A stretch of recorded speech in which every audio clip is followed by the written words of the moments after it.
আচ্ছা, fixed capital মেথডটা কি? Fixed capital method পার্টনারশিপে তখন আমরা করি যখন মেন যে ক্যাপিটাল অ্যাকাউন্টটা তাতে আমরা কোনো রকম চেঞ্জ করি না।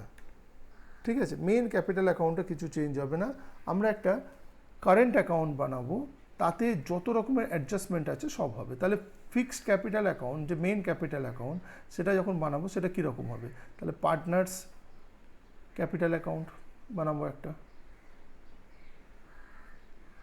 পার্টনার্স ক্যাপিটাল অ্যাকাউন্ট বানাই, এ বি সি, এখানেও এ বি সি। ঠিক আছে, এখানে বছরের শুরুতে যে ক্যাপিটাল আছে, সাপোজ ধরে নেওয়া যাক বছরের শুরুতে এর আছে 5 লাখ, বি এর আছে 4 লাখ, সি এর আছে 3 লাখ। বছরের মাঝখানে এ কিছু ফার্দার ক্যাপিটাল দিল, ইন্ট্রোডিউস করলো, আরও টাকা নিয়ে আসলো, এ দিল 2 লাখ টাকা। বছরের মাঝখানে সি কিছু টাকা উইথড্র করে নিয়ে গেল, সি কত উইথড্র করলো? আরও 1 লাখ টাকা উইথড্র করেছে। তাহলে বছরের শেষে আমি যখন ব্যালেন্স ড্র করব তখন কত দাঁড়ালো? এ এর 7 লাখ, বি এর 4 লাখ, কোনো রকম মুভমেন্ট হয়নি, সি উইথড্র করেছে, তাহলে সি এর দাঁড়ালো 2 ল্যাক্স। এবার আর একটা আমি অ্যাকাউন্ট বানাবো, সেটা হচ্ছে partners current account. Partners current account.